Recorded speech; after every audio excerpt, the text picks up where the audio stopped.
ক্যামেরার সামনেই সম্পূর্ণ নিশ্চিহ্ন হয়ে গেল ফকিরগঞ্জের ওয়াহাব বাজারের জামে মসজিদ। 4 দিন আগে মসজিদের একাংশ ব্রহ্মপুত্রে ভেঙে পড়েছিল। তারপর থেকেই মসজিদে নামাজ আদায় বন্ধ হয়ে গিয়েছিল। আজ সকালের দিকে সম্পূর্ণ নিশ্চিহ্ন হয়ে গেল মসজিদটি। ইতিমধ্যেই ওয়াহাব বাজারও ব্রহ্মপুত্রের বুকে বিলীন হয়ে গেছে। বাজারের 300-রও বেশি দোকানপাট, মানুষের ঘরবাড়ি সরিয়ে নেওয়া হয়েছে। বিষয়টি মুখ্যমন্ত্রীকেও জানিয়েছেন স্থানীয় বাসিন্দারা, কিন্তু ভাঙন প্রতিরোধে কোনো পদক্ষেপ নেওয়া হয়নি বলে অভিযোগ। এ বিষয়ে আরো বিস্তারিত জানবো। কবির মণ্ডল প্রতিনিধি রয়েছে আমাদের সঙ্গে টেলিফোন লাইনে। কবির, পরিস্থিতি এখন কি? দেখো, The person you are speaking with.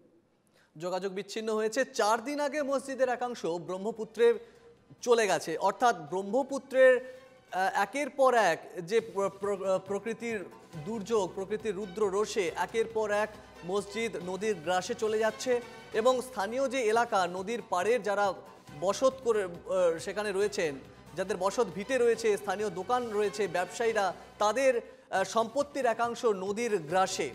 পরিস্থিতি এখন অত্যন্ত উদ্বেগজনক। কেউ নিজেদের প্রাণ বাঁচাতে এলাকা ছেড়ে অন্যত্র স্থান নিয়েছেন, কেউ অভিযোগ করছেন যে স্থানীয় জনপ্রতিনিধি সেই এলাকার উন্নয়নের জন্য বা নদী বাঁধ মেরামতের জন্য কোনো ব্যবস্থা নেয়নি। আরও বিস্তারিত জানবো। কবির মণ্ডল রয়েছে আমাদের সঙ্গে প্রতিনিধি। কবির, ঠিক কি পরিস্থিতি এখন এলাকার?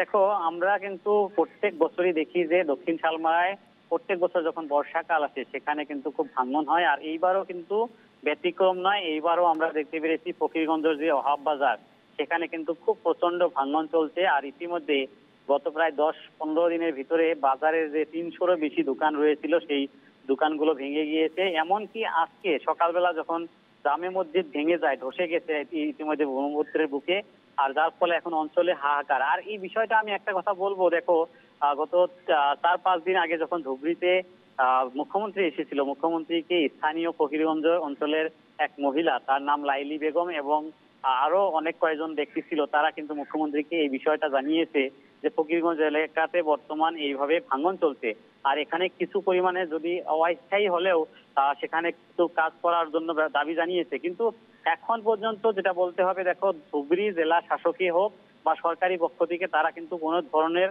প্রতিরোধের ব্যবস্থা করেনি, আর যার জন্য এখন দেখা যাচ্ছে ফকিরগঞ্জ অঞ্চলে হাহাকার। আর ফকিরগঞ্জ যেটা থানা রয়েছেন, থানা এবং হামিদাবাদ উচ্চতর মাধ্যমিক বিদ্যালয় রয়েছে, সেই বিদ্যালয়ের প্রতিও কিন্তু এখন ভাবুকি এসেছে। ধন্যবাদ কবির।